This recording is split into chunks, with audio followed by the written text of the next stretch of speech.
I would like to welcome all guests and speakers to our webinar. We are thrilled to have you with us as we explore the transformative potential of green hydrogen for sustainable development around the Mediterranean. My name is Tiziana de Harley. I am the project manager of MedGem, and I will be the master of ceremony today. Please note that there are 3 different sessions. Each of them starts with a short presentation, and then we go with the Q&A. The first session will be moderated by MedGem and will turn around the understanding of green hydrogen valleys. The second session will be moderated by UNIDO and will reveal some cases, studies, and best practices of GHU valleys. And last but not least, the last session will be moderated by RECREEE and will cover opportunities and challenges in the Mediterranean region. Now, before we move forward with the contents, I invite our opening speakers for some inspiring words. And we will go in order of the session. So let me first invite Frank Waters, MedGem Director. Please, Frank. Yes, thank you, Tiziana. It is, of course, a pleasure to be here today with you. And, you know, it's truly a remarkable cooperation. We like to think of ourselves as a network of networks, and this is exactly you know, the platform that we have today, combining forces with UNIDO as well as RECREEE, and that is a multiplication of outreach and impact, because the more people we reach, you know, the more impact our messages will have. The MedGem network aims to work together between the European Union and the Southern Mediterranean countries on the topics of green electricity and molecules, basically the energy carriers of the future. And there's a lot that we need to learn. For example, hydrogen is still relatively new. It has only been, let's say, on the policy agenda of more and more countries, but it's only been on the policy agenda for a number of years.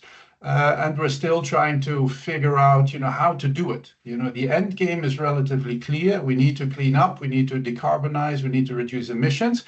And, you know, hydrogen as a molecular energy carrier is an important part of that future.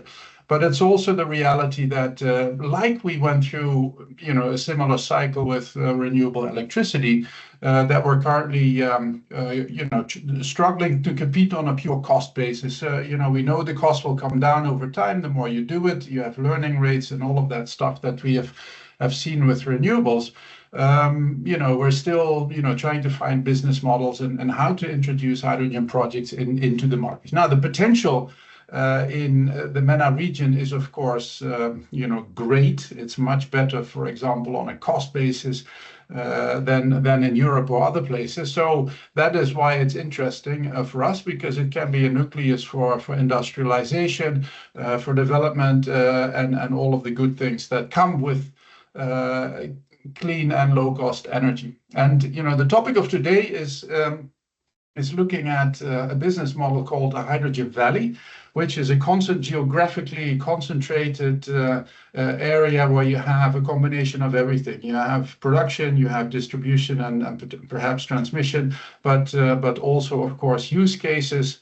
And those are mini templates for how a hydrogen economy can develop over time. So you do it in a very concentrated setting, and then, you know, you can in the end, you know, link the valleys, but also build, you know, complete ecosystems on a national, even supranational basis. And, you know, there's no better partners than RECREEE and UNIDO to do this with.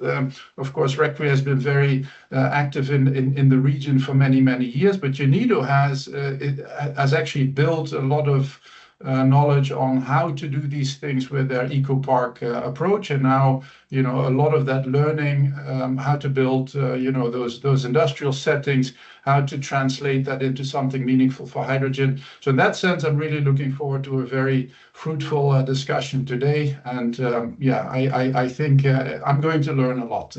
Over to you, Jauad. Thank you very much, Frank. Esteemed partners, MedGem and UNIDO, distinguished panelists, partners, member states, representatives, participants, good afternoon. It's an honor for me and RECREEE, the Regional Center for Renewable Energy and Energy Efficiency, to co-organize this important webinar together with UNIDO and MedGem. With UNIDO, we have collaborated in the last years in different activities, and we are keen to boost this cooperation further to serve the agenda of just and inclusive energy transition in our region. With the EU-funded project MedGem, we have also collaborated. It's an honor to collaborate again on a topic of common interest.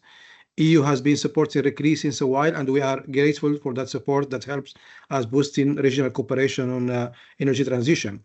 RECREEE, as you know, is an intergovernmental organization with 17 member states on board.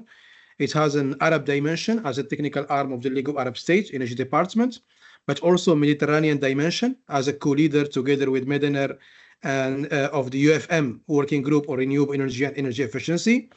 Under this responsibility, we are called to implement the UFM Energy Ministerial Agenda and work closely with the Mediterranean countries to boost their energy transition processes, catalyze their clean hydrogen economy, and support the achievement of their decarbonization objectives. As you know, probably Hydrogen Valley, the subject of this webinar, is a localized area that promotes the production, the use of green hydrogen through the development of infrastructure, partnerships between industry, government, and local communities. They prioritize the use of hydrogen produced from renewable energy sources in transportation, heat, power applications, industrial processes, etc., with the goal of reducing carbon emissions and promoting sustainable economic developments. Hydrogen valleys may vary in size and scope depending on local energy needs and resources. Some may focus on small-scale projects and the local use of hydrogen in mobility or households, while others may be larger and more export-oriented, with a focus on industrial uses of hydrogen and derivatives or energy system balancing among other uses. Hydrogen valleys are designed to accommodate local or regional needs. And as Frank mentioned, I mean, the MENA region has a huge potential in this context. While clean hydrogen is full of promise, it's still an emerging technology that is expensive, complex, and unclear to many. The implementation of Hydrogen Valley has the potential to combat these barriers, driving the technology of clean hydrogen even further and creating a virtuous cycle of growth and adoption.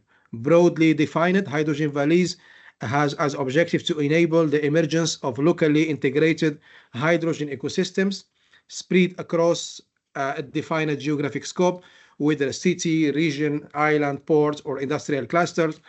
They are designed to cover a substantial part of the value chain from clean hydrogen production, storage, transport to its end use in various sectors, industry, mobility, energy, etc., with the clear goal of climate change mitigation and regional economic development. So the Hydrogen Valley approach identifies, as I say, supply, demand, and supports infrastructure simultaneously. Otherwise, it's far less efficient and potentially impossible to focus on one and expect the other to follow on their own. So establishing the necessary infrastructure for hydrogen production, storage, and distribution requires significant upfront investments. Electrolyzers, storage tanks, pipelines, fueling stations all come with substantial price tags. Additionally, to integrate renewable energy sources like wind and solar into hydrogen production can be costly, involving the installation and maintenance of renewable energy systems. Ladies and gentlemen, RECREEE, since its establishment more than 13 years ago, we played an important role in supporting the Arab countries in their energy transition journey and facilitating the investment of private sector, and also supporting research and studies on increasing renewable capacities and improving energy efficiency. We also played the role in sharing good practices and know-how between Arab countries, as we recently carried out a regional project for the international P2X Power2X Berlin Hub on unlocking Power2X potential in the Arab markets, funded by GIZ, through which we developed guidelines for green hydrogen strategies for our member states. And in the same context and interest in this topic, this webinar titled Development of Green Hydrogen Valleys in the Mediterranean Region is a good opportunity to share knowledge and good practices between experts, industry players, and policymakers from our Euro-Mediterranean region and also beyond the region, through insightful discussions, case studies from Northern and Southern Mediterranean, and also we have cases abroad, and collaborative exchanges with the events aims to chart a course towards a sustainable and prosperous future for all stakeholders involved. To enable green hydrogen economy, we need to take care of the policies and the institutional framework, the legislative framework, the incentive tools to attract the investment and the involvement of the private sector, which is fundamental. Certification to prove the origin of green hydrogen. And we need to increase investment in R&D and localize the technology eventually in the region. But also we need to invest in infrastructure. So as technologies evolve, the economies of scale kick in, the cost of hydrogen infrastructure is likely to decrease, making hydrogen valleys even more attractive. Creating these interconnected hubs, facilitating the hydrogen economy is not yet a perfect plan, but does point to a cleaner and more profitable future for heavy industry and transportation. Finally, in the face of climate change and the urgent needs for innovative, sustainable energy solutions, regions such as our Mediterranean and MENA region can utilize hydrogen valleys to unlock the full potential of clean hydrogen, driving its technology further and establishing a virtuous cycle of growth and adoption. This solution represents a beacon of hope, offering a tangible pathway towards a greener and more environmentally friendly future. I wish you a very productive and successful webinar. Thank you very much. Over to you, Tiziana. Thanks a lot, Jauad. Let's start by unlocking with the understanding of green hydrogen valleys. So Mustapha Taoumi will be the moderator under the umbrella of MedGem. Please, Mustapha, you can announce your speakers.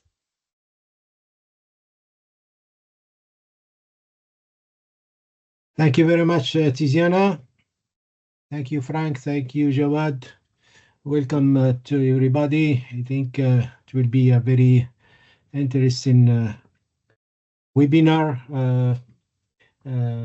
to have a clear idea about, the green hydrogen valley concept, what are the opportunities and also what are the challenges. And I will start with this first session, I think, for understanding the green hydrogen valley. I think it represents a transformative opportunity for the South Mediterranean countries to harness their abundant renewable energy resources and contribute to the global energy transition. This integrated ecosystem, as Frank and Jauad mentioned earlier, where green hydrogen production, storage, and utilization occur in a coordinated manner between all those actors and stakeholders in one place. Can drive local economic growth, can also drive job creation, and position also those countries as a key player in the emerging, global or regional market. However, developing this concept require overcoming some challenges in policy, infrastructure, financing, and technology. But today we'll explore these challenges and opportunities, with our esteemed panelists who will bring diverse perspective and deep expertise in this field. To start our discussion, we have two distinguished speakers. Bart Biebuyck, so is the CEO and founding member of the Green Energy Park Global, will bring by defining the green hydrogen valley and discussion their importance. And also Patrick Cnubben, who is the CEO of Hydrogen Architect, will then delve into the benefits and potential application of green hydrogen valley. So I think we'll start with Bart. Bart, are you ready? Of course, I'm always ready, Mustapha. So, okay. So the floor is yours, Bart. Yes. Thank you very much, Mustapha, and thank you very much on the organizers for having me here today and to present a little bit on the hydrogen valleys and also a little bit what is the origin and the future of the hydrogen valleys. And here we also said clearly green hydrogen valleys, and I will elaborate a bit later in my presentation about that. So yes, I'm Bart Biebuyck. I'm the CEO of the Green Energy Park, but before that I was 7 years the head of the Clean Hydrogen Joint Undertaking, and actually I'm probably the godfather of the hydrogen valleys, because I started the idea of hydrogen valleys back in 2016 when I entered the European Commission. So I prepared a bit of a presentation I would like to share with you in now. Okay, let's go here. I hope. And now we're gonna maximize it. Voila. I hope that everything is fine now. You see it? Confirmed. Yeah. Good. So this is just a little bit about the Green Energy Park, who we are. So, I mean, I'm a CEO. I already mentioned that we have several offices in Europe, also in Brazil, where basically we are, let's say, having our production facilities. But we have an import terminal in Krk in Croatia, and this is, of course, at the Mediterranean Sea. And it's a very important place, and we will come to that. But first, a little bit about the hydrogen valleys and the starting point. And before I forget, I mean, you can find all the information on hydrogen valleys at the website that you can see there below. It was actually hydrogen valleys started with the fact that hydrogen was not really well known in the society. And back in 2016, when I moved to the Commission and you talked about hydrogen, nobody knew really what it was. I mean, yes, if you were a scientist or an engineer, probably you know. So it was very important for us to educate the people, society, educate also of course, the authorities. And that's why that was the first very important point why we said hydrogen valleys. We should create that because this will bring people together. And we're going to show and demonstrate those technologies in a small ecosystem. So education was very important. Secondly, I mean, at that time, the hydrogen community was very much badly organized. I mean, people didn't know which companies were in their region or which kind of technology exists. I mean, even I met authorities when we built the first hydrogen valleys that were not aware that there were, top world leading companies with hydrogen technology in their region. They certainly didn't know them. So we really brought all those partners together, partners of users of hydrogen, off-takers, but also technology providers and so on, bringing them together and actually start talking together and try to find synergies on that, because there's a lot of synergies that you need to find. And you saw actually at the end that there are companies working together that before you would never imagine that they would work together. And that was the beauty. So bringing partners together.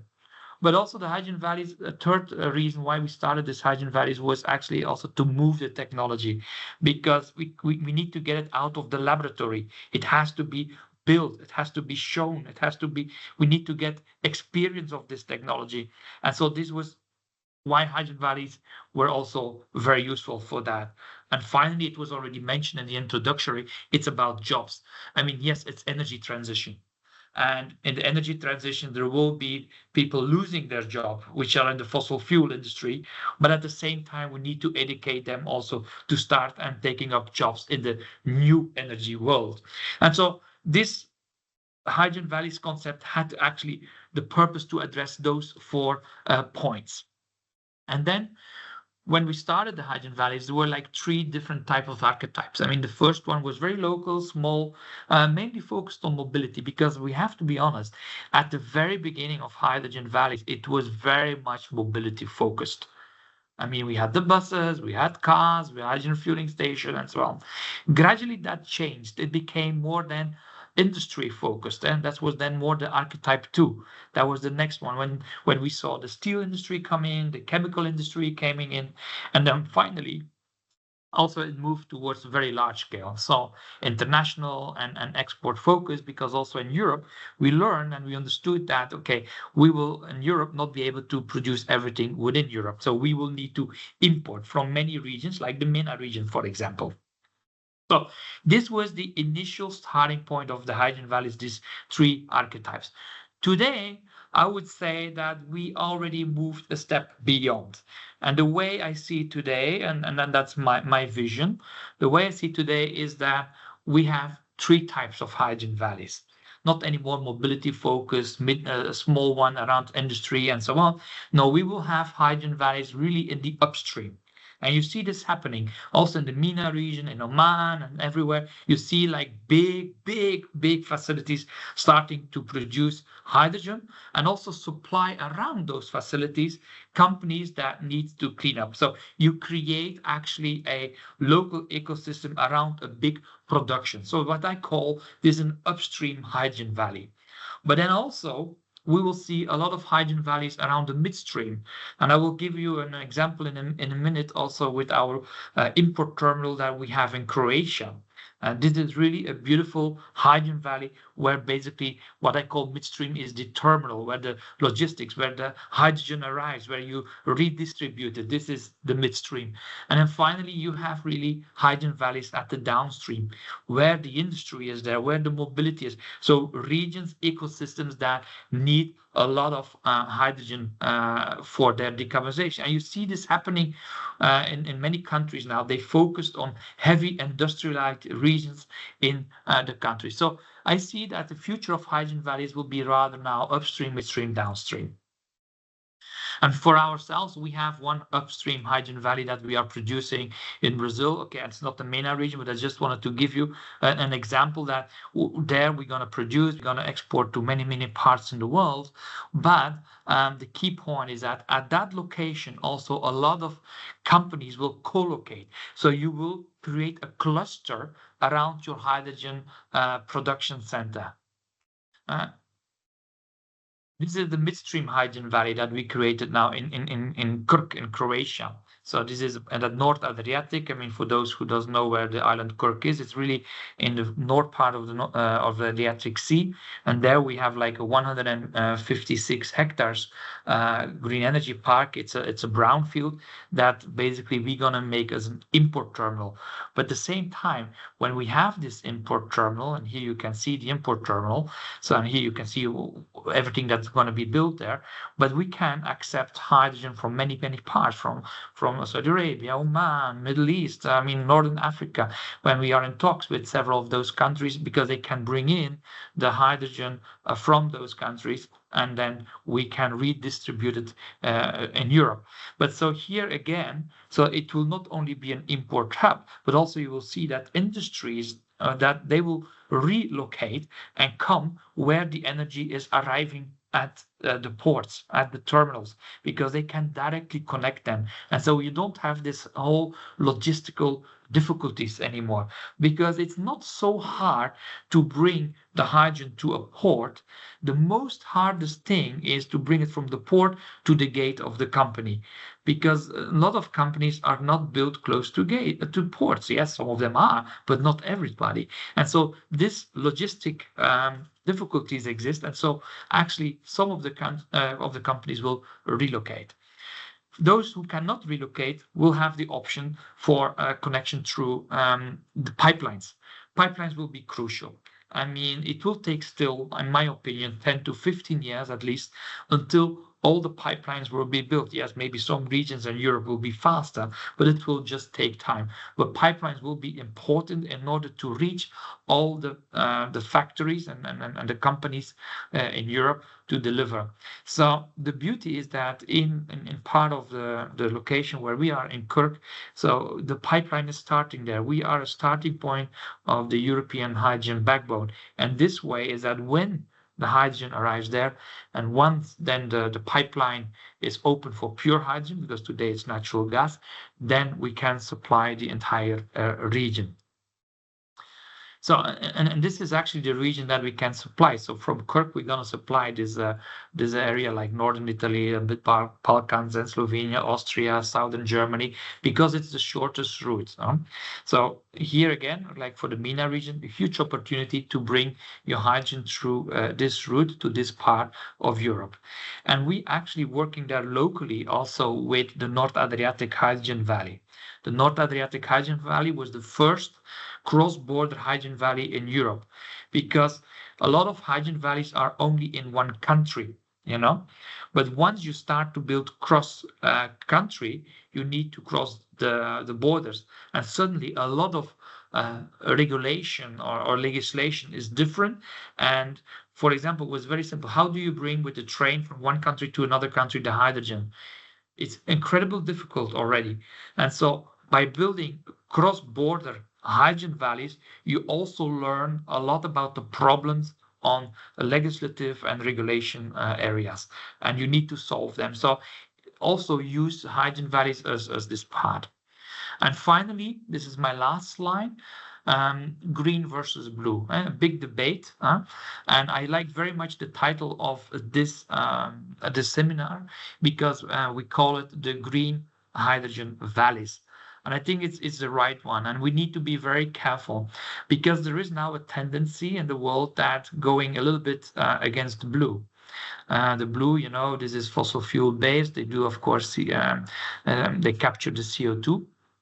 But you see that some studies were done just recently by the Environmental Defense Fund, where it clearly said that if we use the blue hydrogen, it has the potential to be even worse for the climate than it is today, because we will have a lot of leakages of methane more. And we all know that if you leak methane in the atmosphere, actually it's worse for the climate change. So there's a lot of warnings out of there. Also, you see the picture in South Korea. This is a protest against the blue hydrogen. They actually went to court there because they said it's not real. It is not clean.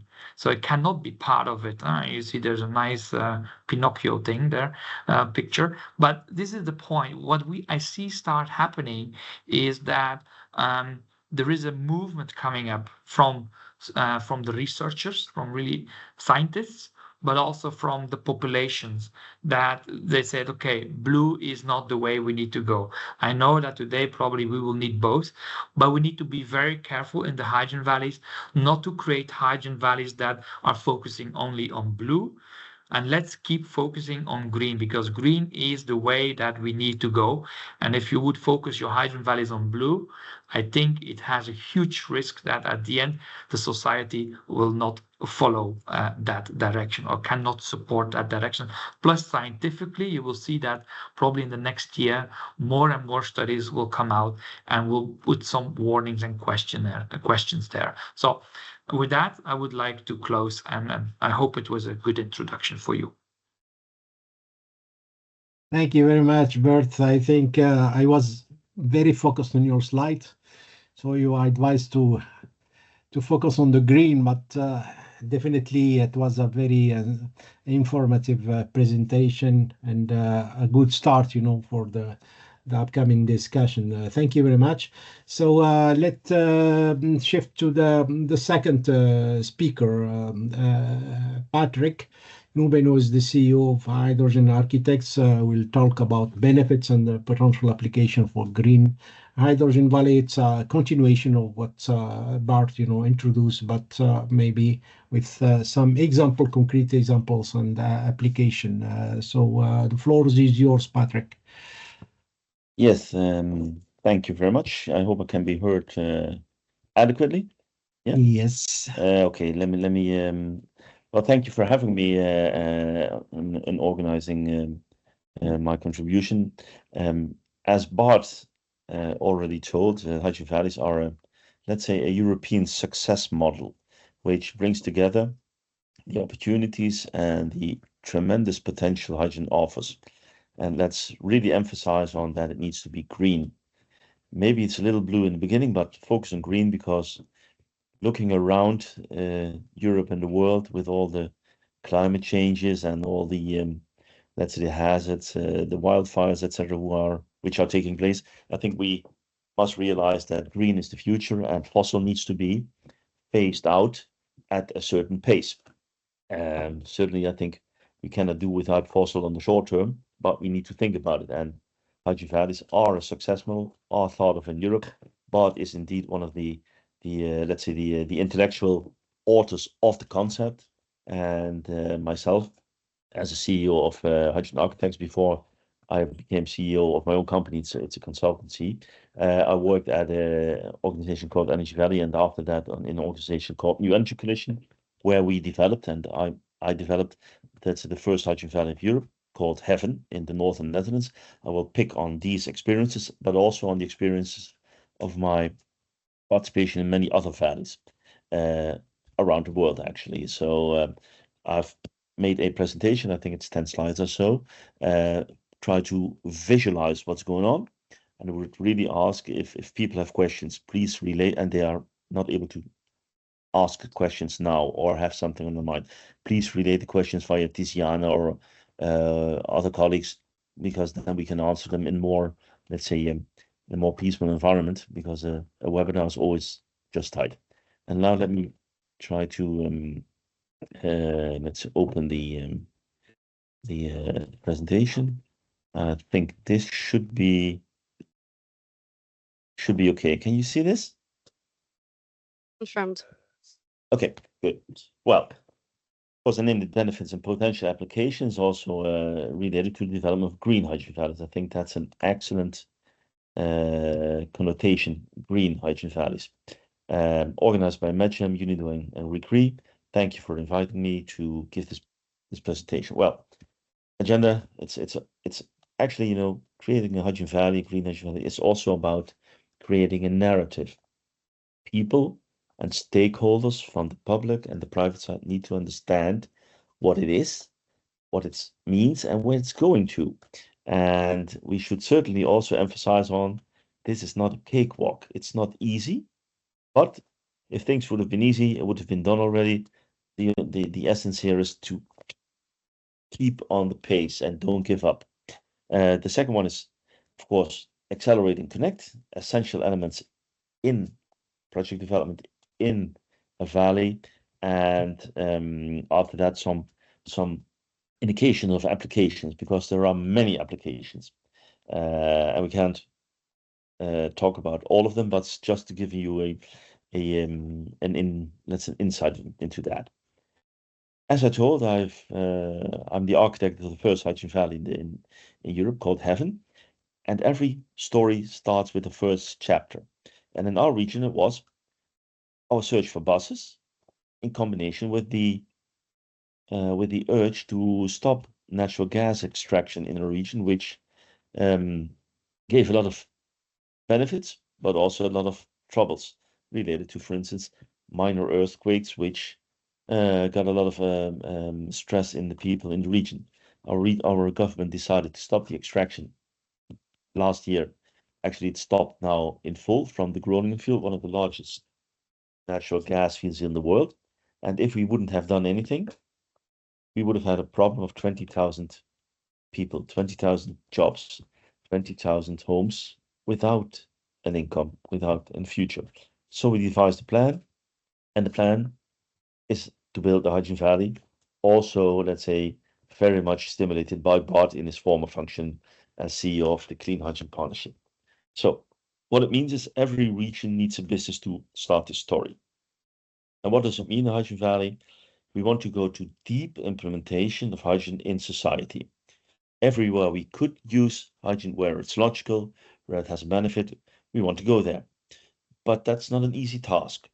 When we started in our region, we had some buses. That's, let's say, the indication on the very left-hand side. So a few buses, 1 or 2 fueling stations, and that is not enough to create a valley, because we want to go to the upright part. That's the path we need to go. And the hydrogen valley is a kind of a stepping stone. It's a stepping stone to get parties engaged in hydrogen, understand what it is, but also giving them the comfort to learn, because the hydrogen valley is about learning. It's about learning what hydrogen is. It's about learning how to deal with hydrogen. It's about learning how to work with the hydrogen, how to utilize it in society, how to create business cases. And actually, this, what you can see, is a kind of a phased approach, which is based on scale up. So we need to get larger. Size up, we have to have more applications, more production, more utilization, and we need to skill up, because we can build whatever we want. If we don't have the people to maintain the installations, we will still have a problem. So skilling up, educating and training people is a very important aspect of this endeavor. And, you know, it is actually about green jewels and green jobs. Energy transition is not only about getting more green energy into the system, but it's also getting better jobs, prosperity in the region. And I think looking at the Mediterranean, that region has a lot to offer. a lot because it can, the conditions on sun and wind are very good. The logistical development is excellent. Been there since the old ages, so why not get back to that and try to re-establish these new things? Well, Hydrogen Valley is about connecting the dots. Here you can see the project scheme of the project heaven. You can see all the red dots. These are individual projects. And they would have kept individual if we didn't connect them to each other. A producer of hydrogen needs an off-taker. You need to connect them in a region. That's what we've done in this project. And you can see the complexity. It's a very complex scheme that's intended to, because it's not to frighten off people, but to indicate it's complex. It's not rocket science, it's complex. Producers need to be connected with off-takers. The connection is infrastructure, can be trailers. If there's no pipelines, can be pipelines, small ones, big ones, and it can connect. We will also need to store hydrogen. If we want to use pipelines in Europe, we need humongous storage facilities to store the hydrogen, to be able to evacuate that and operate the pipeline systems. And of course, the off-takers in mobility, built environment, and the industry. If we have connected the dots in a project, we can connect the valleys to each other. Here you can see a relatively updated picture of all the hydrogen valleys in Europe. Not all hydrogen valleys are promoted and supported financially by the Clean Hydrogen Partnership, but there are developments going on. And you can see there is a lot going on, and even if we would present this in 2 or 3 months, the number of dots would increase. But we need to connect the hydrogen valleys to each other, either via trucks, trailers, or pipelines. And then you can see that each little hydrogen valley is an ecosystem in itself. It's a marketplace. We need to connect the dots to increase the marketplace. This is a picture I took from the Roland Berger report for the Clean Hydrogen Partnership. This is actually, let's say, Europe is zoomed out together with a part of the northern part of the Mediterranean. But you can see that the blue countries are all countries which are engaged in developing or already have developed the hydrogen valley. So it's growing. Let me now get to some concrete examples. We have a very nice valley in Greece, the first Greek hydrogen valley called Trieres. A triere is a trirema. It's a big old, it's a boat used by the Greeks in ancient times to, let's say, get about their trades. This is interesting because this project is located on Attica and the Peloponnese, and involves a very interesting company called Motor Oil, which is one of the, let's say, bigger companies in Greece, and produces, let's say, all products. And they want to step into hydrogen because it makes sense to decarbonize their products. Many more things are happening here, but that's one. Another one is, for instance, the upcoming valley on Crete called H2 Crete from Pro-European. It's at the southeastern part of Crete, where it's the intent to develop 100 megawatt electrolyzer system. And this electrolyzer system needs to be connected to other regions in the Mediterranean via interconnectors, via pipelines. So these are all new valleys coming up. And actually here I made a picture of using actually the natural gas map of the southeastern part of the Mediterranean. The red dots are hydrogen valleys upcoming. You can see, for instance, there is an initiative in Egypt called Valley of Ra. There's an initiative in Israel called Hydrogen Eastgate. On Cyprus, there is a hydrogen valley being developed. On Crete, there are actually two, H2 Crete and H2 Crete. In Greece, it's Trieres, that's the green logo, and Ephyra. There is a hydrogen valley in the vicinity of Izmir in Turkey. In Romania, there's one in development. In Stara Gazora, Bulgaria. Let's say in Western Macedonia, in Greece, there's also one. The North Adriatic Valley has been mentioned by Bart, and the other little dot in Croatia, that's actually, let's say, the location where Bart mentioned, because you need entry potential of hydrogen. If, for instance, hydrogen is produced in, let's say, Egypt, you want to bring it to the market, not only the domestic market, but also the European market. That entry can be done via, let's say, via the port of Piraeus, but also very much so via the Kluk system where Green Energy Park is located. Applications now, because I want to keep it short. industry, mobility / transport, heavy transport, and built environment, and many more. Industry. As I mentioned before, if you look at, for instance, at refineries or steel plants or refinery fertilizer installations, they all use natural gas or fossil fuels as their energy carrier. They need to decarbonize. If you want to make cleaner gasoline, you need hydrogen to desulfurize the oil in a refinery. If you have a steel plant, you can still use coal, but the new actions are going into the direction of using hydrogen as the reductor rather than carbon coming from coal generating CO2. If you use hydrogen, it will generate another oxidized product called water. So these are examples of industrial applications. Looking at fertilizer, same thing. Fertilizer is based on ammonia. Ammonia is made from using the Haber-Bosch project, but also uses a lot of natural gas as energy source. If you can use hydrogen, that is a benefit. It decarbonizes and contributes to establishing this application. Mobility. To the right-hand side, I want to emphasize on a fueling station. This is a very beautiful one. It's in the northern Netherlands, my region. It's a fueling station which has all the fuels you can want for mobility. Diesel, gasoline, LPG, green gas, LNG, bio-LNG, and hydrogen.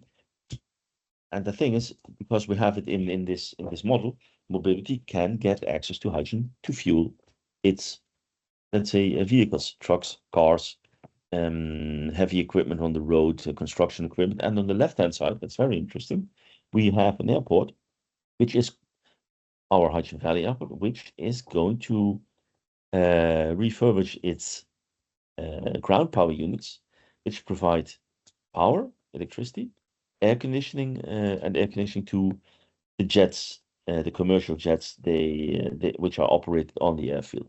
So these are applications in mobility. In the region, we think about trucks. We have 32 hydrogen buses in operation already, which use infrastructure to fuel the buses, and many more applications. Another application would be to educate and train the young people. The young are interesting, the young are curious, and hydrogen offers a very good future for them. If we can teach and train vocational, let's say, people with vocational training to maintain installations, to operate installations, etc. It's not only about the academic level, because it's also about creating jobs for people on the ground. And I think this is, in a nutshell, what hydrogen valleys can do, what the benefits are, and what the applications are.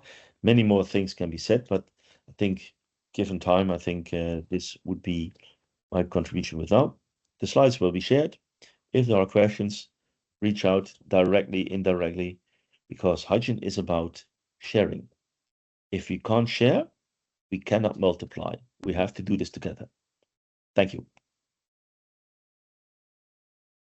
Thank you very much, Patrick, for bringing, all those concrete examples just to show up that it's not only a concept, but it's a reality, and it's growing up.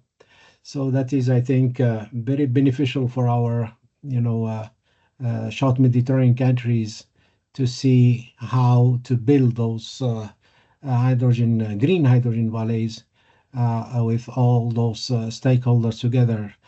So after those two very interesting presentation by Bart and Patrick, we'll see if there are some question from the audience. Tiziana can help me on this, please. Otherwise, I have a couple for question for both of you,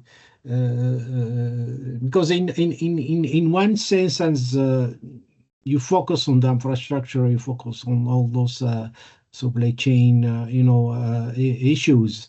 The question is regarding as for the green hydrogen in general, not only specifically for the hydrogen valley, but is there any specific policy or reforms or regulations needed to create an enabling environment for developing the green hydrogen valley?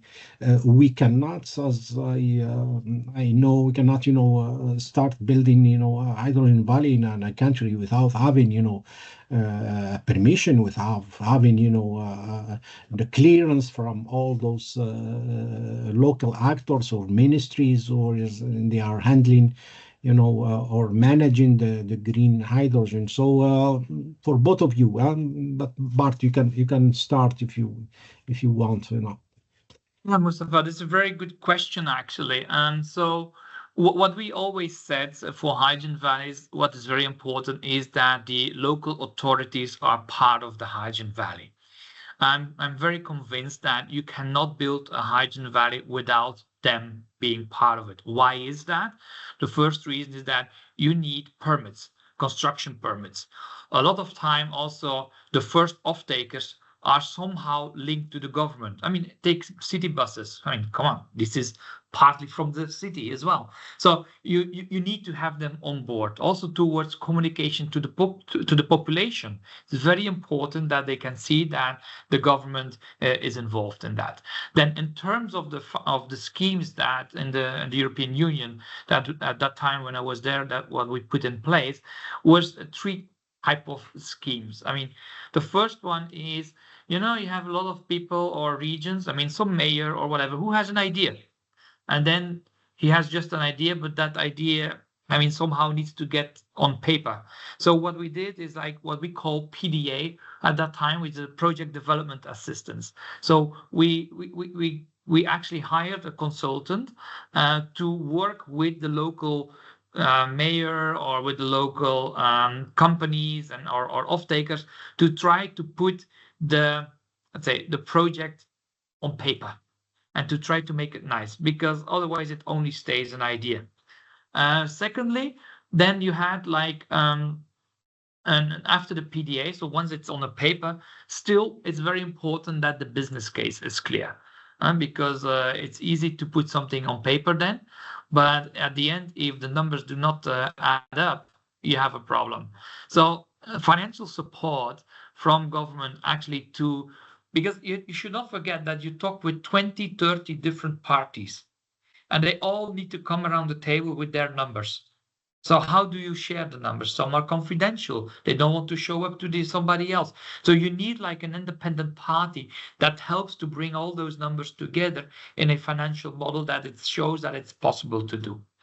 And then finally, the third scheme is actually then, somehow support for building the hydrogen valley.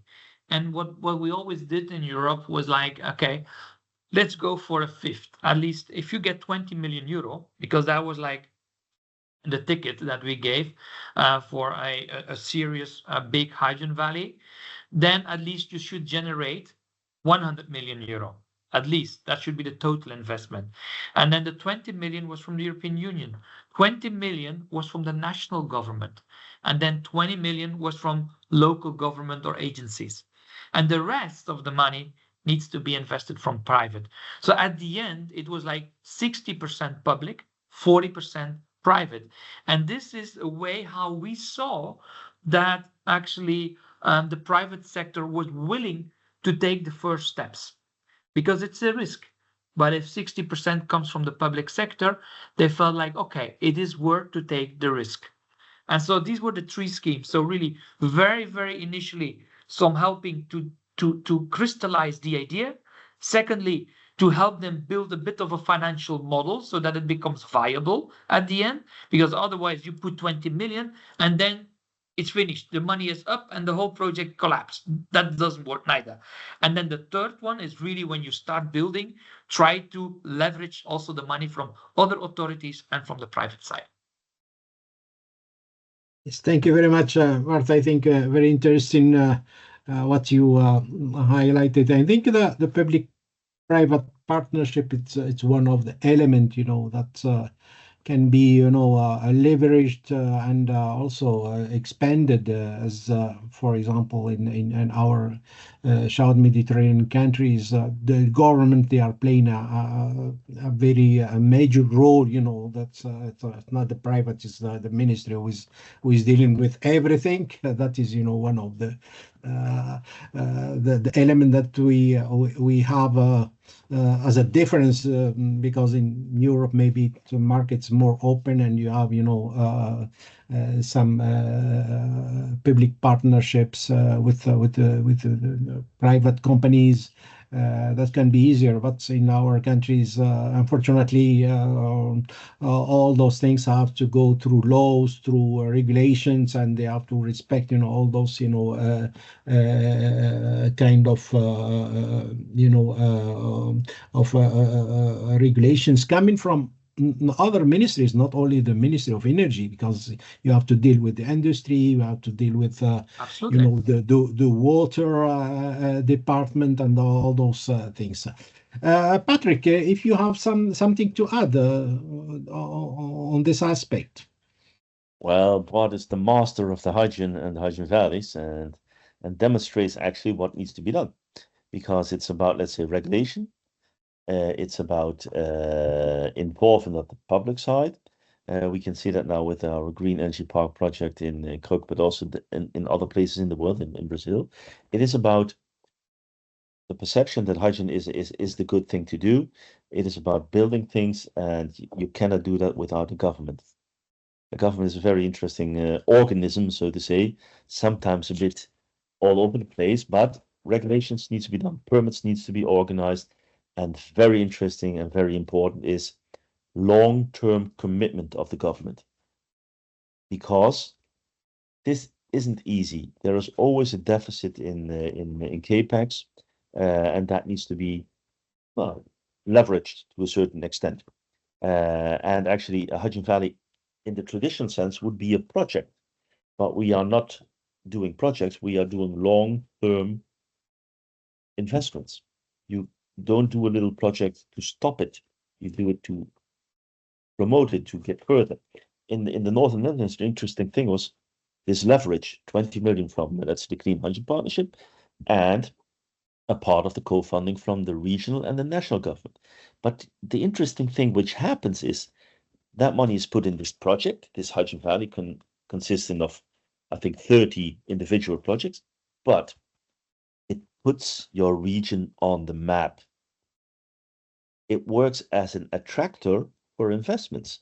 So this initial investment by the government and the Clean Hydrogen Partnership and the private parties function as an accelerator and as an attractor for foreign investments. So this leverage, this lever is so interesting. So you need the government to do that, and the government needs to understand that the benefit will be there. It will come. It is just about taking the first step. And the question is, who is going to take the first step? The public side or the private side? I would say both, steered by a champion. Every region needs a champion to get this thing forward. So you need to organize it. And I think there, the government can contribute tremendously by offering an objective and a neutral position to start this track. Okay. Thank you very much. I think very interesting, and maybe it will need more, time to discuss, all those specific, issues with regulations. I have, always I have. We are running short of time, so I will just read the question that we have in the chat, and then Louis Jean Germain has a question. He's raised his hand. So in the chat we have a question. Do we have today active pipelines that supply green hydrogen to power plants instead of building electrical grids to transfer renewable energy to the grid? It's in the chat if you want to see. You click on the Q&A button. And then we have a question for Bart. Can you provide us with technical catalog for some equipment that's used in small scale, or provide us with any case study for small scale? Please, Bart, if you can check and give us a short answer. Thanks. Yeah. Well, I mean, on the question, because I'm looking to the second question, but I cannot see it immediately. But the first one is that, do we have active pipelines that supply green hydrogen to power plants? Not today. I'm not aware of any actually pipelines. I do know that there are some small pipelines in the Netherlands being tested more like as a pilot cases, and it seems that it's going well, but not really like in a commercial case, not yet. I think it will come for sure, but as I said, it will take some time.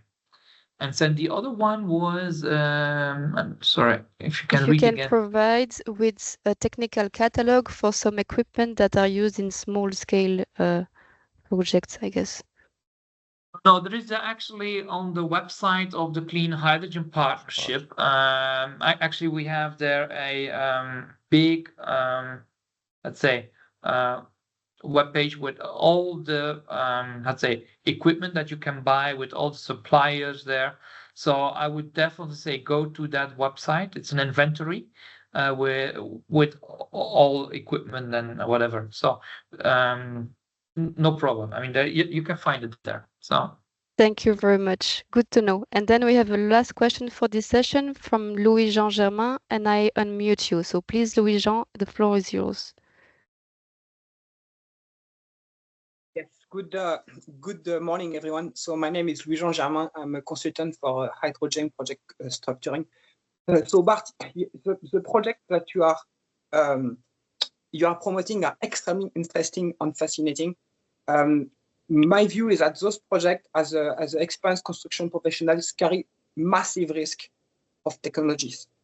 We have new equipment, performance which is not confirmed to this scale, constant innovation in equipment, lack of track records, very few experienced contractors available, and also first-of-a-kind design, which make everything complex. So what is your view? I'm not saying that I'm not pointing out. I want to hear about the panelists. What is your view about those issues? How to solve it, and how do you think it will be solved? Thank you. You know, it's actually your question or your comment is a very valid one as well, because it's one of the main reasons why a lot of projects are suffering delays.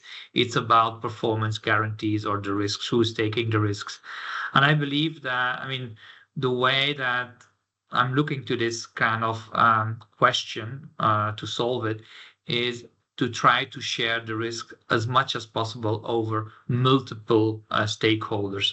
You cannot, I mean, there's nobody who wants to take this risk alone by himself. So when you sign agreements or when you sign up for a project like a Hydrogen Valley, but not, or even a big single project like ours, all the partners that you bring on board should be also open to take some risk. Because I always say that the biggest challenge is actually the trust, you know, the trust between the partners. That's the biggest challenge. Because everybody say, yeah, we need to do partnerships. And yes, of course. I mean, nobody will disagree about partnerships. We all agree that it's necessary to move forward such a very big projects. On the other hand, where it ends up is in the trust, because everybody needs to take a bit of the risk. And you know what? Most of the troubles happen is that everybody tried to push the risk to the one who goes before him or after him, but not him. He would like, I mean, they all want to take at least as possible risk. So this is where basically you need to start discussing from the beginning with the partners about who is taking which risk, and try to involve many partners and share the risk over many partners. That's the way you have to do it, and it's not easy, but this is, and have partners also like in the financial institutions that have experience with hydrogen. There are not so many, but if you talk to banks or who have done hydrogen projects, they know about the risks. Because if you start with a new bank who has no experience in hydrogen, you are gone for a long ride. That's, I can tell you. So take partners that know the projects, try to share the risk among as many as possible partners, and do the discussion from the beginning. It's very important. That would be my 3 advices. But there is no golden bullet. Thank you. I hope this answers Louis-Jean's question. Thank you for a question, Louis-Jean. Can we share your presentation with the participants, Bert? Because Patrick said we could for his. Yes, but you can. You can. Okay, thank you. Just put it PDF, please. Yeah, for sure. So then you will have also the contact from the speakers, so please connect with them if you have any more questions. We will now move on to session 2, case studies and best practices. That will be moderated by my colleague from UNIDO, Luiz Umanzor. So Luiz, the floor is yours. Thank you, Tiziana. We will try to stick to the time. My name is Luiz Umanzor. I work at UNIDO at the Climate Technologies and Partnerships Division. One of the things we're trying to promote is the local application of hydrogen because, of course, it makes more sense in the sense that there's less obstacles. You don't travel, you can use it where you produce it. So we are trying to promote this, and we just wanted to share some examples. So I'm not going to extend much, and I would like to introduce to Mr. Jakob Hebsgaard, who is working at one hydrogen cluster or hydrogen valley in Denmark. So please, Jakob, the floor is yours. Yes, thank you very much, Luiz. And thank you for the opportunity to speak to you. I'll just share my slide here. Just a second. Should be coming up.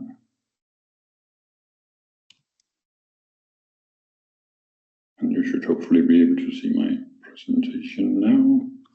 So, as Luiz said, we are a project from Denmark. We work on green transition of industry, with hydrogen being a part of the project. In essence, we are an industrial park connected directly with a direct link to a renewable park with 80 megawatt of combined wind turbines and solar into the industrial park. We are located in quite a rural area of Denmark, and in a farmland area of Denmark. So the co-play with the surrounding industries, being the farmers, is a very important part of our narrative. So how can industry processing agricultural products be done in a green and more sustainable manner? So that's kind of the core of the project. We have this global challenge of how to transform our energy input from being black or fossil to be non-emitting. The renewable sources that we heavily rely on, and that transition is fluctuating. So we only have the power when there's wind and sun, and even the more stable renewable sources like hydro tends to be affected nowadays of the climate change. So also there's some challenges in the reliability on the energy supply.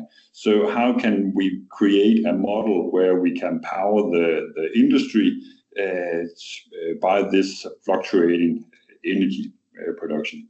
So we are trying to create a model where we use all the synergies between companies in the business park and explore opportunities of flexibility in energy consumption, combined with different technologies to energy storage, to achieve as much coherency in this system as possible. We have no intention of operating in island mode because that would be self-optimizing. We want to be an asset towards the public grid also. So we will be connected, and we are connected to the public grid. So we are able to consume additional energy from the grid, but also supply energy back into the grid when we have surplus energy in the industrial park. We seek to become a model for demonstrating that you can actually overplant renewable energy if you co-locate it together with an industrial and potentially a hydrogen zone. So you actually can put up more renewable energy than the grid can cope with. In that way, grid congestions and also grid investments and connecting times to grid is often the bottlenecks of developing industries and developing renewable assets. So if we can consume a lot of the energy produced locally and not affect the existing electricity grid to such a great extent, there's actually an acceleration element in this co-location model, and that's one of the key elements that we try to demonstrate in our project. Looking into what is actually going on at our sites, as said, we are located in farmland, so the general idea is to take as low value resources as input into an industrial processing of multi-entities, process as much as possible, and then export as value-added goods in the other end as possible. And since we are in farmland, it is waste products from the farming. We also have some waste products from marine industry and some household waste going into our cluster and process it, and you can see some of the outputs that is exported from the industrial cluster. We of course try to, when we are looking for additional industries to settle into our industrial cluster, we use this list also as output products and saying if we can find some industry that uses the existing output as their inputs, they would be a very good company to settle into the business park in the future, because then we could increase the value add even more from further processing of these goods, and then export from the cluster even higher value added products.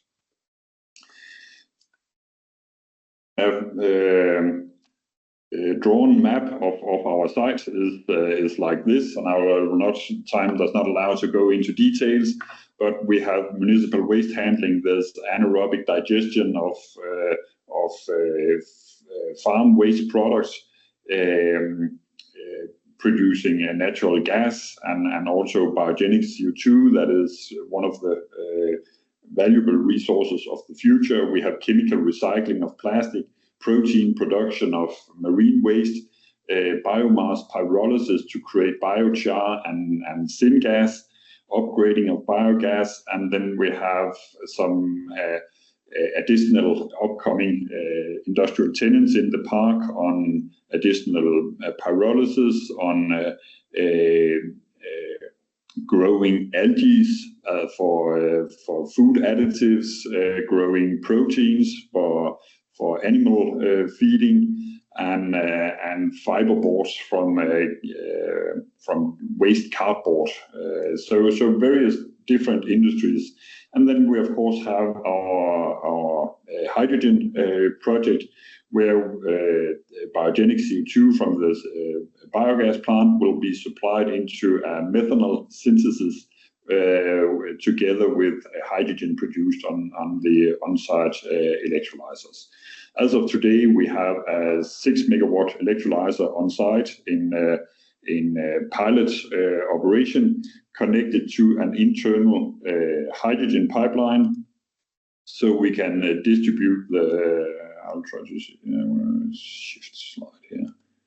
So we have some internal infrastructures, and among those are a hydrogen pipeline, so we can distribute on-site produced hydrogen to other on-site users in the park.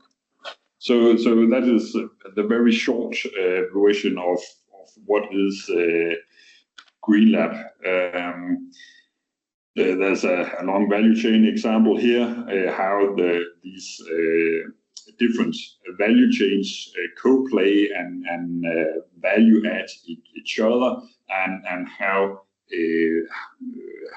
hydrogen value chains is thought into and connected into the other value chains in the park. And that's probably going to be one of my key messages. Is we have a term we call right sizing. So what is the right technology and at what scale in a given application? If you don't get the right sizing in place, you will struggle to get commercial viability in your projects. So and we have learned that the hard way.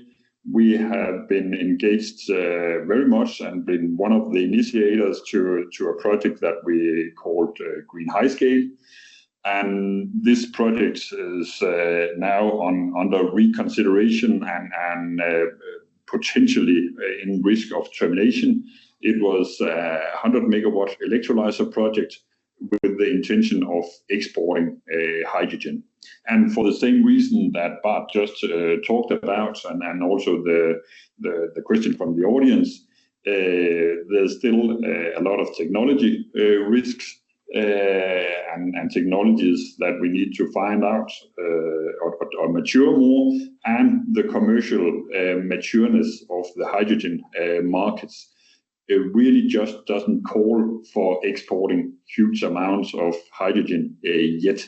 It is most likely to come, but to get more realism into hydrogen projects at the moment, you should right-size the production of hydrogen to an already existing or identified demand, and a demand that is best case into a high-value product.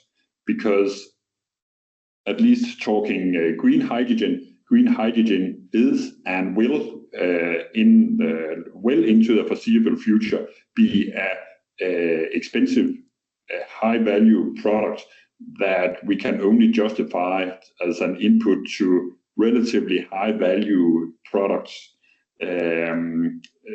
So find the right size of the project that fits and best case on-site offtake into a high-value product.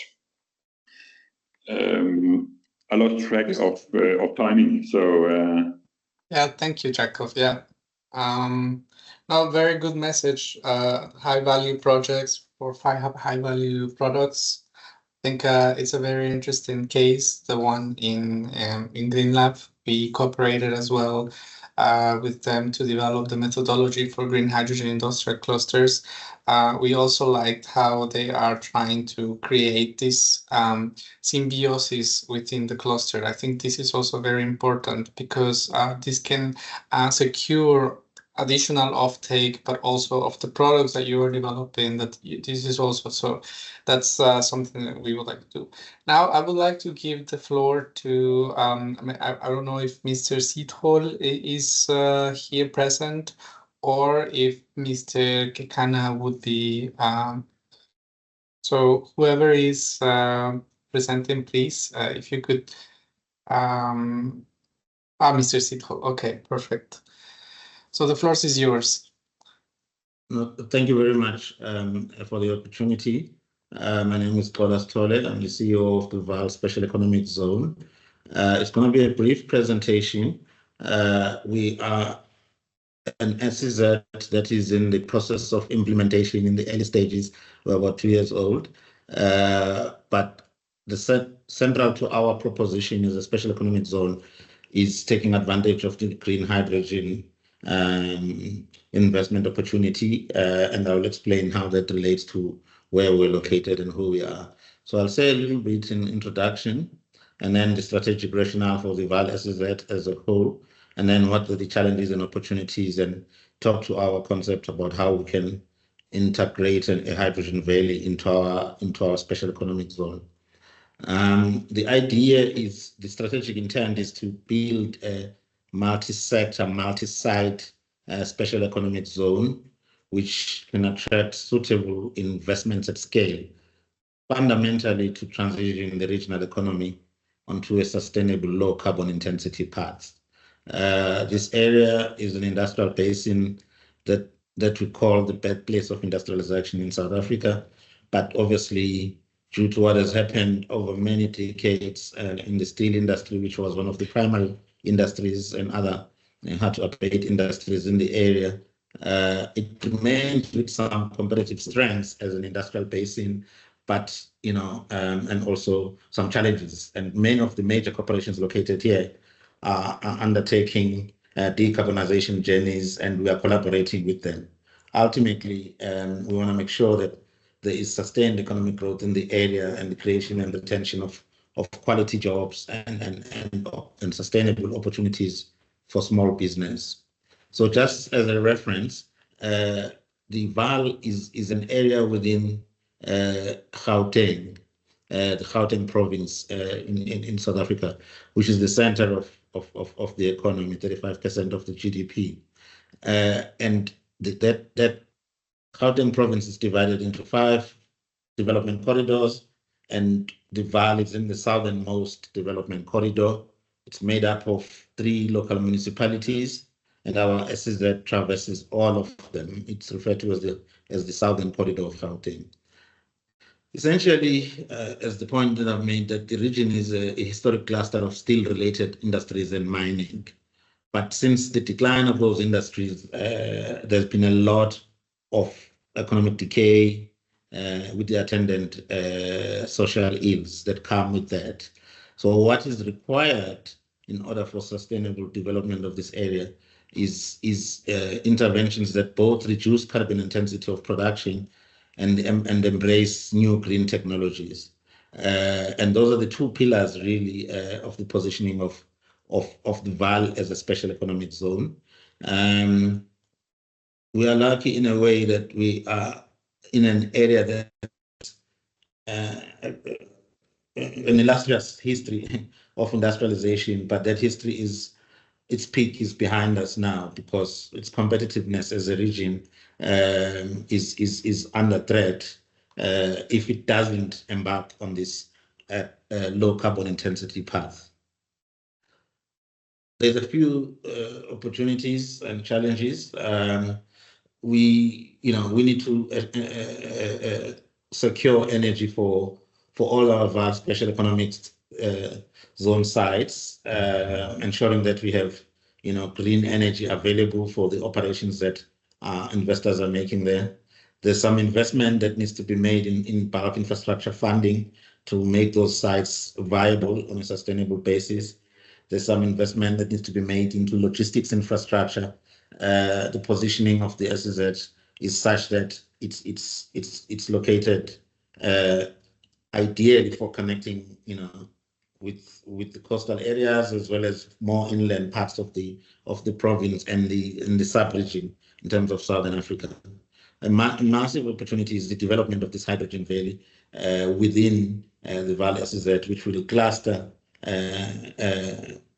investors that are dedicated to the green hydrogen economy, as well as in a broader sense, the manufacture of renewable energy components, etc.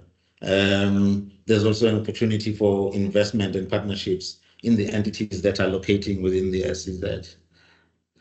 This is a colorful slide, but essentially we use it to reference the fact that ArcelorMittal is in the red, which is written AMSA 1 on the right. That's its big plant in Vanderbijlpark in the Vaal. We, as the Vaal SEZ, occupy 700 hectares of land, which is marked in yellow as the Vaal SEZ, in close proximity to the ArcelorMittal plant. And then ArcelorMittal has other land, which is marked AMSA 1 and 2. Those pieces of land are where we're going to collaborate with ArcelorMittal in some form of a public-private partnership to create a green energy generation hub, this hydrogen value concept. within the boundaries of the Vaal SEZ, you will also be, having entities that will require this green energy, this green hydrogen over time as they develop. So we are, the point was made a little earlier about collaboration and the importance of collaboration between the private sector and the state, as the Vaal SEZ is a 100% state-owned enterprise in order to develop that. So what you see in these three colors here is our hydrogen valley concept. Or the site of our hydrogen valley. There's been a lot of interest shown by a number of investors wanting to establish, green ammonia, green hydrogen facilities, and solar farms, as well as manufacture of panels or other renewable energy components, and green methanol.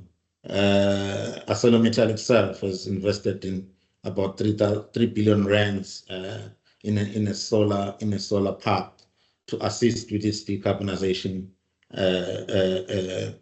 pathway.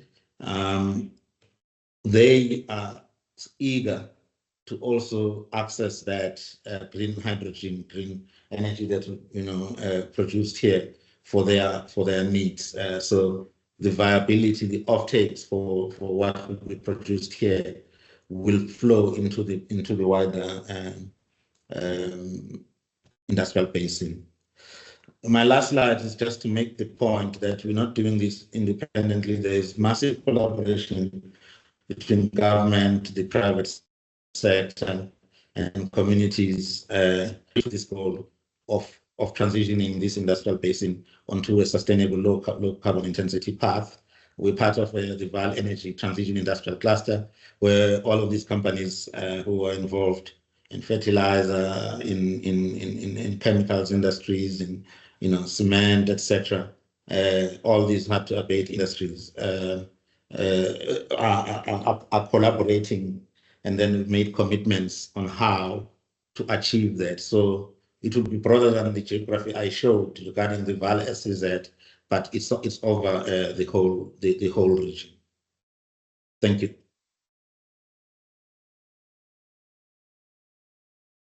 Thank you very much, Mr. Sithole. It's a very interesting case. We are very happy to be in contact with them, and hopefully we can collaborate further with this particular case.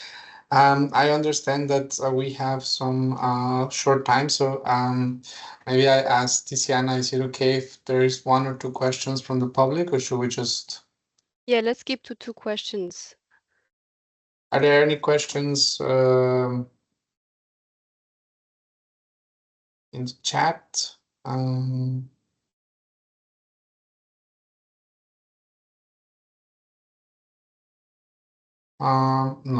No. All Okay. right. If there is any more question, you can of course raise them at the end.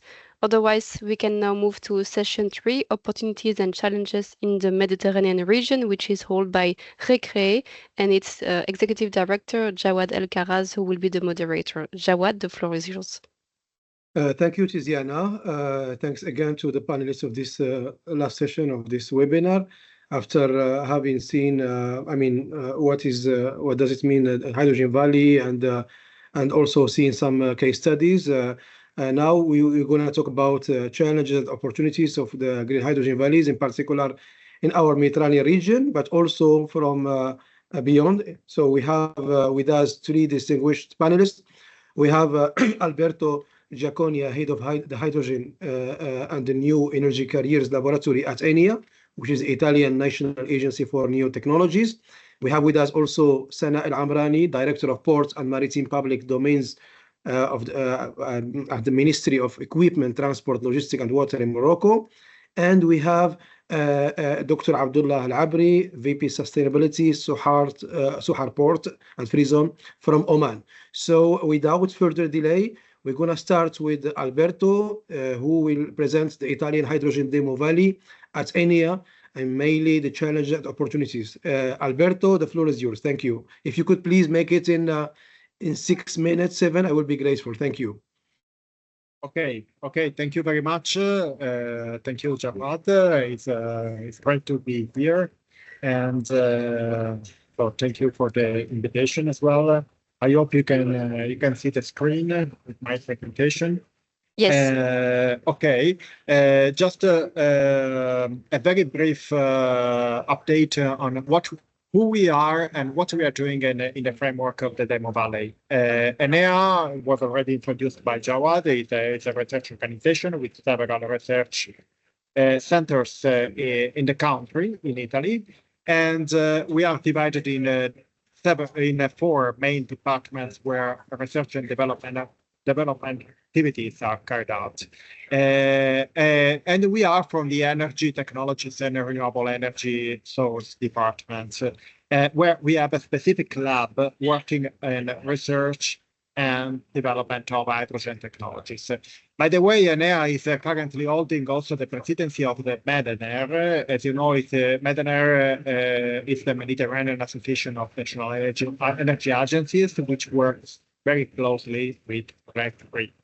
So, as a research and development and a public research agency, we are working in our lab on a different aspects of the hydrogen value chain, from green hydrogen production, conversion to synthetic fuels, storage, and the fuel cell application, including also other cross-cutting topics like pre-normative research, refueling stations, and so on. Basically, our research is done mainly at, let's say, at a quite or relatively low tier readiness level. In most of our projects are in the range between 1 to 6.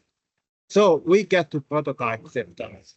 And so why a hydrogen valley in a research organization? It was already highlighted by Bart at the beginning of this interesting webinar that it is important to get technologies, to lead technologies out of our labs, and to show, to have not only to obtain some, let's say, local hydrogen production, but also to develop hydrogen valleys as showcases to show to the society, to the general public, and to policymakers the technology, the readiness of the technology, and how it works. And I think we think this is very important, not to be operated only by very highly specialized scientists and operators, especially for emerging technologies that need further demonstration before market uptake. And so we are doing this work in the framework of several international collaborations, including, for example, the International Energy Agency and Mission Innovation. So as far as hydrogen valleys are concerned, in Italy, we are experiencing the growth of several hydrogen valleys. We have a total, of course, of 54 projects, hydrogen valleys, funded across the country in the different sites. These hydrogen valleys are dedicated infrastructure for the production of green hydrogen, especially in brownfield areas and with the local use. And in total, this will be about 7,000 tons per year of hydrogen production. So this is what is going on. The status of this project is that they are already in the executive phase. So this is already advanced, and in the next years, we will see these valleys starting the operation. Most of them have been funded within the Recovery and Resilience Plan in Italy. We already mentioned in this webinar that there is also Italian is one of the main corridor, provides a main corridor for the distribution of hydrogen, for the import of hydrogen, especially from North Africa. And this way, the Mediterranean area will be a kind of huge valley where hydrogen can be mainly produced in Africa and can be imported using this corridor, that is corridor A, that is crossing Italy and driving the hydrogen, distributing the hydrogen to Austria, Germany, and North Europe.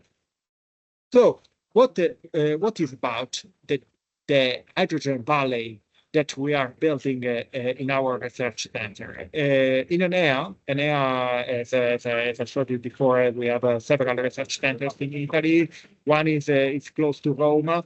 This is a quite big research center. It's an Cataccia, where we are building now what we call a hydrogen demo valley. And as you can see, this is not a hydrogen valley, it's a demo valley. Demo valley means that we want to use a valley to demonstrate technology. So this will be the connection that we need, as I said before, between the research and development lab and the industrial deployment. This is very useful for, is needed for emerging technologies to accelerate the market deployment of new technology. And this is how it works. This is more or less similar to the one that we have shown before, the Green Lab. We have about 100 hectares research center. This is with about 1,000 employees, and in building an hydrogen distribution network with hydrogen production, hydrogen final use, and all the necessary equipment. And so what will be the added value of a demo valley?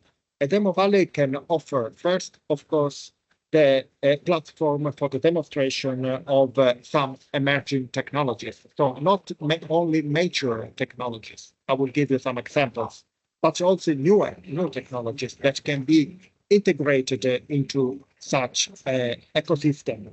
And also, this will be very important for training and for technology transfer. Since we are a public research organization, we have no profit, and we do not have to generate profits, but this will be an open platform to share and to test. And this is open to the public, and this will be very useful also for general awareness raising to the general public. So in general, like the other, like all the hydrogen valleys, we have hydrogen production, storage, distribution, use, and it was mentioned before that to build this infrastructure, we also dealt with local authorities which are fully involved in the project, because we need also to convey with local rules and the standardization and also safety standards. So this is a very important to also to consider these aspects in the research. And the demo valley is not something simple. We do not have only one production point, distribution, and final use. We have several units that will be connected all together, with also flexibility to expand the infrastructure. And so this is a general scheme on how it is done. We have electrolyzers, storage, and two different pipelines, one with the pure hydrogen and the other one with a blend of hydrogen with natural gas.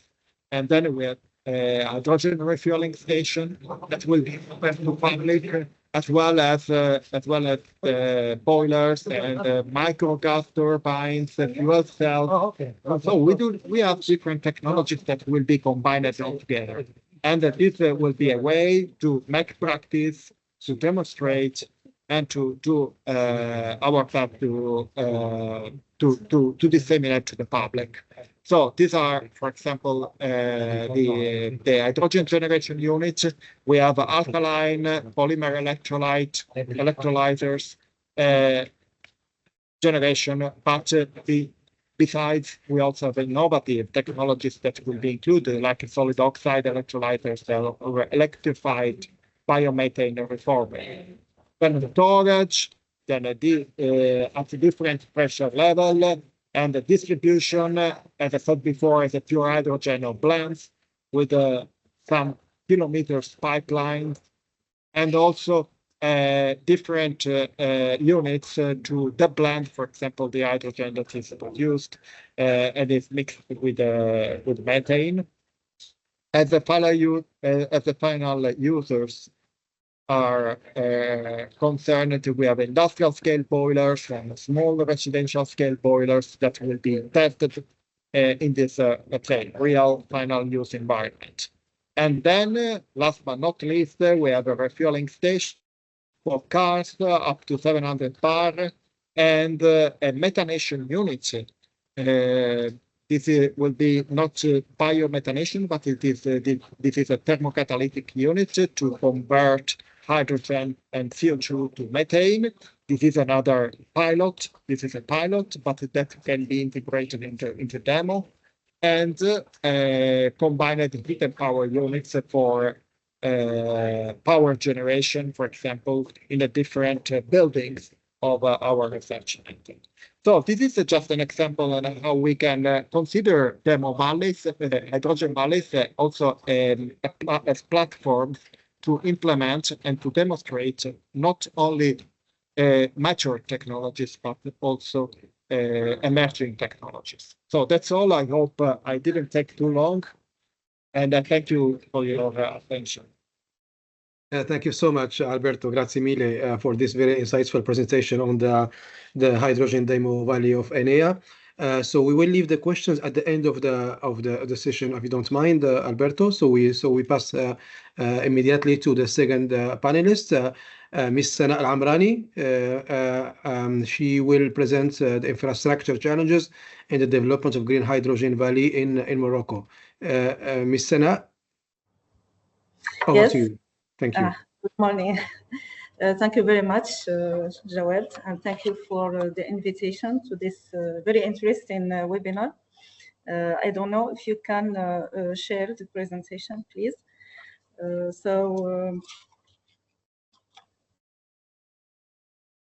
Okay.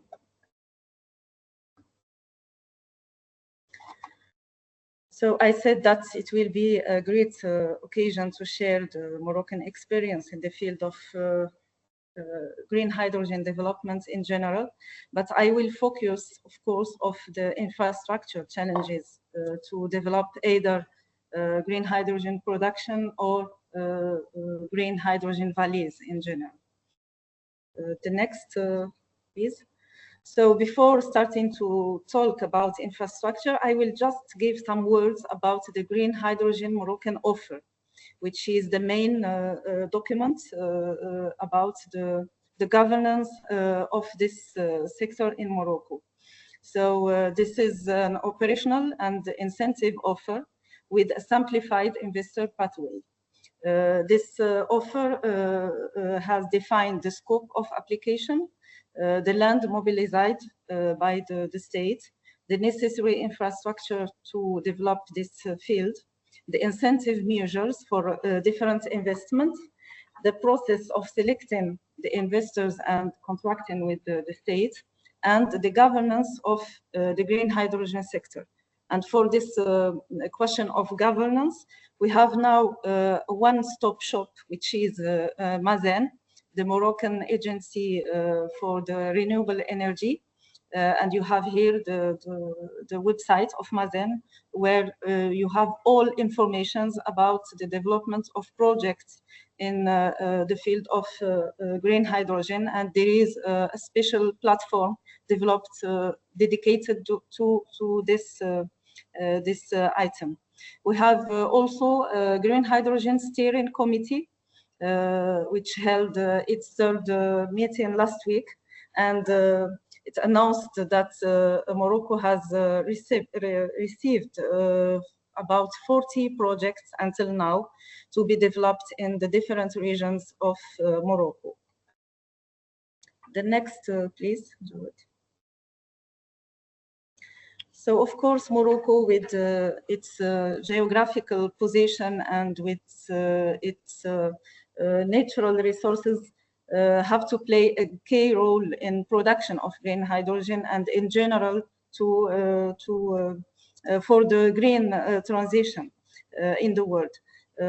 For this question of infrastructure, the Moroccan offer has defined all the infrastructures needed to develop the field. And in this map, you have the regions with the high potential of production of renewable energies. You have also locations of the main infrastructure as ports or desalination plants or the national electricity grid, etc. So when we talk about infrastructure, and unless you have in the same place the production and the final product consumption, which is very difficult, you need to have a lot of infrastructure. We have for the south of the Mediterranean, you can keep the, yes, you can keep the slide. No, the precedent one. Yes, so in the south of the Mediterranean, we have a big problem of water. So desalination water plants are very interesting to be the first consumer of green energy, and in the same time producer of water to develop the industry of green hydrogen. So we have the desalination plants as the first infrastructure to install. We have also the port infrastructure, and I will zoom in this field just after. We have the electrical infrastructure. We have to develop a big and correct electrical grid, national grid, to support all the transportation of electrons. We have, of course, transport infrastructure to transport hydrogen itself. And of course, we will need also storage infrastructure to store. And in this map, you have some salt cavities suitable to store the green hydrogen produced in several regions in Morocco. So the next one, please. So for the ports in general, and as Morocco is surrounded by the Mediterranean and the Atlantic sides, so the most exchange of our country pass by the ports. So the ports will be used in the several phases of development of green hydrogen valleys or green hydrogen projects in general. In the construction phase, of course, we will need to import a lot of materials or equipments to install this green hydrogen industry. And in the second phase, the operating phase, of course, if we think about exportation or cabotage from region to another region, of the final products of green hydrogen, such as green ammonia or e-fuels, etc. We will need, of course, some terminals, port terminals to transport and to connect the production regions with the other regions and with the other regions of the world, of course. And also for the yes, okay, so you have just some pictures to illustrate in the construction phase. The next slide for during the operating. So we need especially green ammonia terminals and e-fuel terminals, and also some terminals to import some equipment and materials. And for the third one, we speak about industrial integration, and the notion of green hydrogen valleys cannot be possible without to have points to import and to export all related fields such as green steel, etc. So if we want to install some industries we need to have an ecosystem and to have some transportation infrastructure. And deep water seaports are the best way to do it. So in the Moroccan offer, especially, we have designated 3 main ports to play this role. On the Mediterranean side, we have the port of Nador West Med, and on the Atlantic side, we have the port of Tantan and the port of Dakhla. Of course, we have all others existing ports which could play a key role to import and export all products in relation with the green ammonia, and especially the port of Jorf al-Sfar, by which we are importing now the ammonia for the need of OCP, which is the phosphate office in Morocco, and which is the main off-taker, local off-taker now of green ammonia, because we have a great fertilizer industry in Morocco, and we need this green ammonia to have a greener industry. So the OCP is already, of course, developing some showcase projects, especially in Jorf al-Sfar and in Tarfaya region. So if we say port by port. So the port of Nador West Med, as I said, is a port under construction, but we are nearly at 96% of as advancement of the works. So it will be open. It could be open to operation in 2026 or 27. So we have large infrastructure in these ports, which could respond to all needs in the field of green hydrogen, green ammonia, and also some industrial needs related to renewable energies. So the second port is the port of Tantan, is situated in a very interesting region because we have a great potential to produce green energy, but it's a small port, so we are studying either upgrading this existing port or construct a new port specialized to handle all products related to green ammonia and e-fuel especially.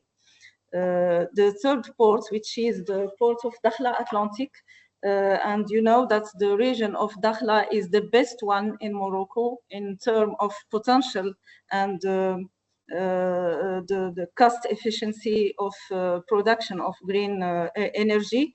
So we are constructing a new port in this region, and of course the port will respond to all new opportunities related to the development of green ammonia, green e-fuels, and also some industrial integration, because in this region we can develop a lot of things. We have sufficient land to install all kinds of industries, and we have a port which is still under construction, so we are adapting the port to meet all the challenges and all the needs of industrials. We have the overview of the port infrastructures. What is difficult in this field is to have a clear idea about the traffic, about the offtake, and about the amount to export or to import versus the products which will be used locally. And so this reflection is very important. But in the matter of infrastructure, we should always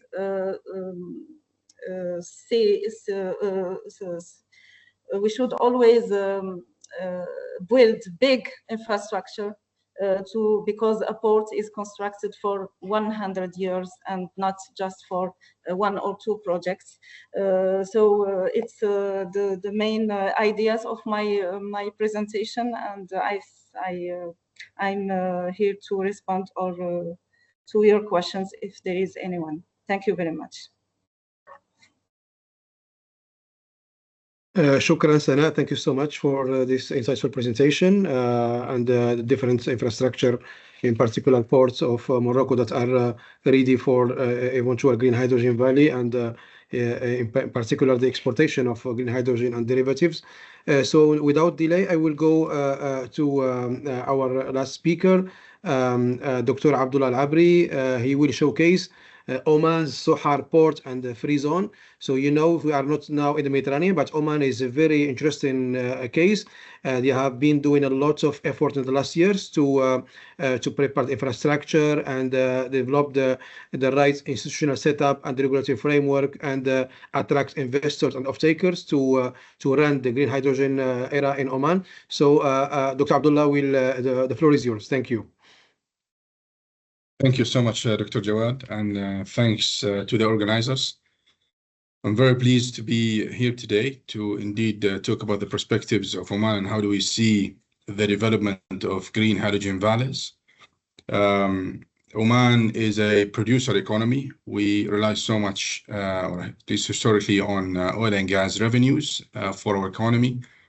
More recently, and when I say this, the government starting in 2016 onwards have started to explore the opportunities of energy transition, obviously given the concepts at that time. So I was tasked by the government to spearhead the work with the intention to establish what this energy transition could mean for Oman. Obviously, we looked so much into the opportunities for power generation, given that the area or Oman relies or resides in an area that is so much competitive for solar, but also for wind. And then we also looked into the opportunities for the applications of power. And then we looked into the supply chains and what does it mean for a producer economy like Oman. So I must say things have surprisingly positively progressed and progressed with a big speed. Oman, since that time, has produced a strategy to produce green hydrogen with the aspiration towards a green hydrogen economy by 2050. The targets that are set by the government include the production of 1 million tons of hydrogen by 2030. That should ramp up to 3 by 2040, and that should increase to 8 by 2050. The government has also allocated a concession of 50,000 square kilometers only for the production of green hydrogen. So it's really a big area. And given the targets that are set by the government, we would only consume 30% of the allocated land. So the potential for upscale is even large. Now, the government has also set policies and regulations to really push the agenda for green hydrogen. So given the structure and the macroeconomic context of Oman, we've got really high expertise in the production of oil and gas, certainly, but also we are the third biggest producer of hydrogen in the region. So we've got really extensive knowledge on the hydrogen, be it on the production, but also in the conversion of hydrogen and export. And we've got a really skilled workforce in Oman, and we've got really established industrial clusters. So really, we've got some of the biggest industrial clusters in the region, and Sohar Port is one of the biggest that I represent today. So, if I now move to the storyline of Sohar Port, and given the remaining time, I would say we're really so much interested in developing the hydrogen valleys locally for the domestic, obviously, production and utilization of green hydrogen, but also really to strengthen our international collaboration. We are really in discussions with off-takers, interested off-takers in the Far East, and would love to really strengthen the case with Europe. Now, we've done also detailed cost estimation for the production of green hydrogen in Oman and what does it mean to our main markets in the world, be it in the Far East, but also Central Asia, Africa, and Europe. And we know from the numbers, from the calculations that Oman is one of the competitive countries to produce hydrogen and the derivatives of hydrogen to those intended markets. Now, in Sohar Port, obviously, one direction is to produce and consume the green hydrogen within the port and the free zone, but also we're interested to shore in the sustainable supply chains, and we've already started to attract some of the supply chains, starting with the polysilicon, and then now we're moving into the inverters and the PV manufacturing and so on and so forth. So these are some of the biggest industries, I would say, outside the centricity of China. So now these supply chains are now established market in Oman, and the intention is that we make the port or we make those sustainable supply chains as one of the distinctive features for the port and free zone towards 2040. And we currently know that for Oman and for other countries to achieve their targets, they need to really focus on the supply chains. It's currently one of the challenges for the production and, of course, the development of the valleys. And thirdly, we are really working closely with the international bodies to really set up the standards, but also negotiate the kind of cross-border trade. So that's the positioning of the port, and I'll really be keen to leverage the discussions with all of you, any of you who might be interested to explore the prospects and opportunities within Sohar, but also across wider Oman. There's a lot to tell, but I'm afraid that the time is short. So thank you all. Shukran, Dr. Abdullah. Thank you so much for these insights about Oman. Definitely, I think Oman, Morocco, Egypt, at least in the MENA region, are in the front line, let's say, as a potential green hydrogen hub. And obviously, there are lots of projects in the pipeline, I know, and the offer presented by these countries are very interesting and attractive. Plus, obviously, many other countries in the region, like Algeria, like Jordan. So many countries are potentially going to develop or go towards developing green hydrogen valleys. So I know that we are almost, we don't have much more time, but let's pick up. There is a question from a panelist to panelist, from Dr. Abdullah to Alberto.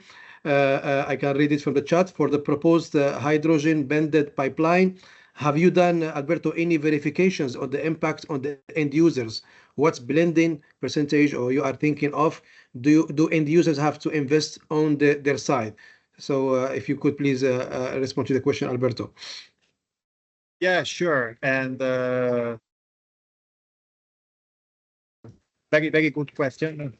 Unfortunately, there was not enough time to explain during the presentation, but to answer the question, yes, we have done an estimation of the maximum rate of hydrogen that could be mixed with methane without any impact to the end users. And this will be around 5% by volume. And so we can in principle inject up to 5% hydrogen in a methane pipeline without any impact. However, very interestingly, many end users decided to invest on the development of new partners, for example, in the case of boilers, and to test the new partners, the new boilers in our demo valley. So we are going to increase this rate 20, 25, maybe 30% in collaboration with the manufacturers of the boilers in order to test the boilers with a higher hydrogen concentration. Thank you very much, Alberto. So very last probably question or comments. I mean, if Sanae and Abdullah can comment on just how you see, I mean, this opportunities that you highlighted in Morocco and Oman could lead, I mean, could contribute to the sustainable development, in particular, the economic side and social side. I mean, the job creation, and how can the regions around this infrastructure could benefit. I mean, the population of the areas where these projects are planned would benefit from these developments. Whoever can start. I mean, Sanae. Yes, thank you, Luiz, for this important question. I think that the projects will be beneficent for local population. The first benefit will be the production of water and green energy for the locations. If we have some green hydrogen projects in one region, and so of course they will product not just the amount of water to the industry, but also for the cities and the small localities around the project. So this is the first benefit. I think that the creation of jobs is a good benefit also in this project, and also the industrial integration. If we have a good idea about the creation of ecosystems, industrial ecosystems, so I think that we will have good, very, very nice benefits locally, and we will have a domestic consumption of this green energy first. Thank you very much, Sana. Any last word regarding that, Dr. Abdullah? Thank you, Dr. Jauad. Indeed, so to add on, we see in Oman that the hydrogen economy could really have important and significant impacts on every sector. So, we're considering, for example, the oil and gas sector. We could use the hydrogen to extend the strength of the oil and gas sector. But also we see correlations with the tourism, wherein, we could use the hydrogen to build, for example, pumped hydro. So big lakes for the storage of hydrogen and the continuation throughout the day, but those lakes could be a potential locations for tourism. We see the also parallels with the agriculture and farming, and the hydrogen could be really a good source, for the excess water that Sana was saying, but also to power up the facilities in the rural areas. So there, we've mapped out all the parallels with the different sectors that we're considering, plus, of course, the big benefit from the supply chains. So we see this is impacting so much the social and environmental aspects. Thank you so much, Dr. Abdullah. Thank you, Sana. Thank you, Alberto, for the very insightful session. Obviously, my thanks and RECREEE's thanks to all the panelists, and obviously to our partners, MedGem and UNIDO, and also Mediner, who are behind ENEA, who recommended Alberto from ENEA. So thank you so much, everyone. Over to you, Tiziana. Thank you very much, Jauad. I don't have anything else to add. I think we have gone a bit over time. So just thanking everyone again for your participation, to the guest speakers for your interventions, and also to the moderators for the nice flow. So the recording will be shared with all the participants, as well with the presentations in PDF formats.